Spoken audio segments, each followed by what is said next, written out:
gene mukai kan temu mai won cer KITGUM jan ti ha urumu kuma yem yo kuma berti cer kampara oh sore jal bisa mukai ma won cer KITGUM jan ma ne nyoanam record tu yum ya wi cer ci wat ko ma yem yo ko berti kun kinja berpe berpe no ne cer pe Nudi cer kampara ano cer KITGUM. Okay. Now gonna eat him. Teknian mo ken yuk mo berti ange no berwat. Te i wat ko nyi ma an berpa. Si ko nya kong ni na yi tức là re mani ja. Yin eni yoba ke en ma la kwe ja yo mi ni.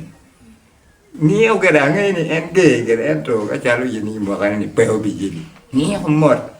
Ti dong bene wal mo ra bore wa dari mo ni go ni skani am bore ma tek mo pe dong to kano an ga ber ti ci dong wa mo te wan kwe eno kai no an ber pa kai no kom jan ang ini ko nya ni na yi te ni ten pa pa dok ti ba jo bu ke ni jan ni ka yu bu ye ne yu ba ti yu bi le bol ma nam an kano ro ba be dok yu bu ye ti ro ba do yu bu ye ba ni le bol mo ma nam an con ini ko nya ni ne kira rion en yu be ko me ke yu la je yu ni meri mor chi ke la report chi mi bere mor ara mor wa la ri mun ti go ni skania bera ngi te nin dong pe ngai ya en ka yu po mo mo ara ngi ben en ben do ngai ya na en chi dong no ba bi me lo ke wi pe wi teng ner mo nong mor re ben ai bi ko ke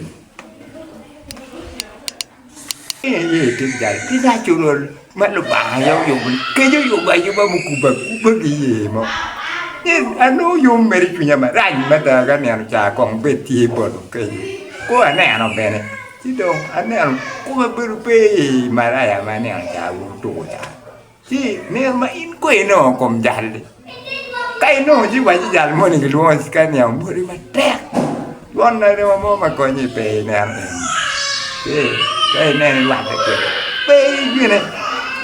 gì pe ban chào cú quăng neo là nè nè nè là con ngập bẹ cái đó mưa rồi bên mà tẹt mấy anh mưa. Manuel Selassie JAH Rastafari, I want to give a warning to those women. A winning more gemar la tek. Get you kere come luon ti upacho ko get meaning no. In Rastafari, this is we call it a chalice. We call this one for meditation. This one. We smoke it for purification and we smoke it to praise the Most High. This one is a holy sacrament. So, mamegwan peme chono, peme luonti upadano ba. No.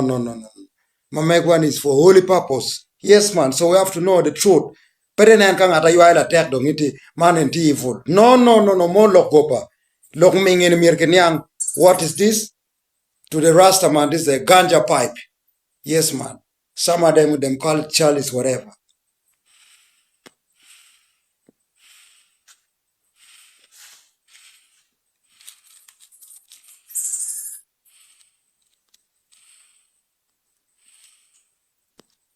The truth will set you free. So won't you move utim tikila tek kon belong to go ma uti pa chon walk with Maraj. Holy Manuel Selassie JAH Rastafari.